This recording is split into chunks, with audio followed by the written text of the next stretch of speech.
मुंबई के एक पुराने चौल में रवि रहता था। जिंदगी ने उसे बचपन से ही मुश्किलें दी थी।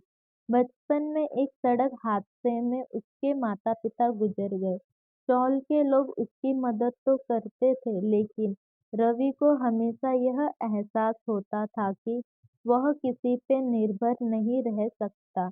अपनी कमजोर स्थिति के बावजूद उसके भीतर एक सपना पल रहा था, एक ऐसी जिंदगी जहां वो दूसरों को सहारा दे सके, ना कि दूसरों पे निर्भर रहे।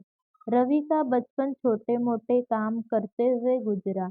कभी वह चाय की टपरी पर बर्तन धोता, तो कभी कबाड़ी के काम में हाथ बटाता।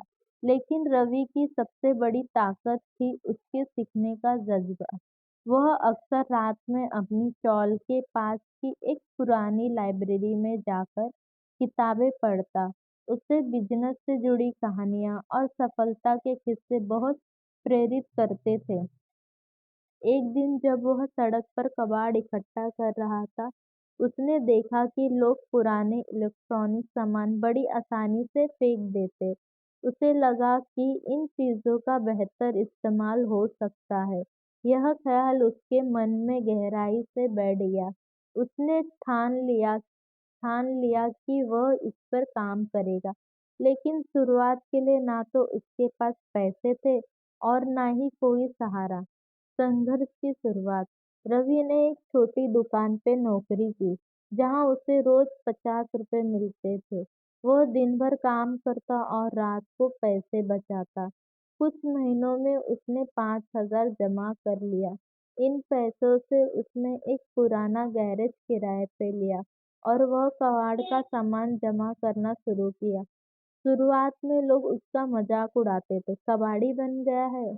यह सुनकर रवि के दिल को चोट लगती थी, लेकिन उसने अपने सपनों को जिंदा रखा। धीरे धीरे रवि ने समझा कि कबाड़ को सही तरीके से अलग करने और उन्हें नए रूप में बेचने से वह अच्छे पैसे कमा सकता है। उसने पुराने मोबाइल, कंप्यूटर और इलेक्ट्रॉनिक सामान को ठीक करना सीखा। कुछ दिनों बाद उसने इन्हें मरम्मत करके सस्ते दामों पर बेचना शुरू किया। पहला बड़ा कदम। एक दिन एक ग्राहक ने उससे पूछा, यह सब तुम खुद करते हो? क्या तुम बड़े स्तर पर काम कर सकते हो? रवि को लगा कि अब उसका समय आ गया है। उसने अपने सारे पैसे जमा करके कुछ आधुनिक उपकरण खरीदे और एक छोटे से वर्कशॉप की शुरुआत की। अब वह सिर्फ कबाड़ इकट्ठा नहीं करता था, बिल्कुल उसे नए उत्पादनों में बदल देता। उसने इसका नाम दिया कोरी, सफलता का सफर। कोरिस का नाम धीरे धीरे पूरे मुंबई में फैल गया। रवि ने छोटे व्यापारियों और कबाड़ियों वालों से सीधा संपर्क करना शुरू किया। वह इनसे कबाड़ खरीदता और इसे रिसाइकलिंग कर नए उत्पादन बनाता।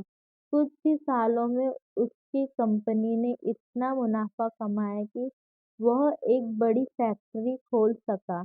आज रवि की कंपनी कोरिस देश की सबसे बड़ी रिसाइकलिंग कंपनियों में से एक है। वह न केवल पर्यावरण को बचाने में योगदान देता, बिल्कुल हजारों गरीबों को रोजगार भी देता। प्रेरणा। एक बार एक इंटरव्यू में रवि से पूछा गया, आप इतना बड़ा सफर कैसे तय किए? उसने मुस्कुराते हुए जवाब दिया, मैंने अपने संघर्ष को अपनी ताकत बनाया। जब कुछ भी नहीं था तो सिर्फ मेरा विश्वास था कि मैं कर सकता हूँ। रवि की कहानी इस बात का सबूत है कि अगर इंसान के पास हिम्मत, मेहनत और सच्चा इरादा हो, तो वह किसी भी परिस्थिति से उठकर अपनी किस्मत बदल सकता है।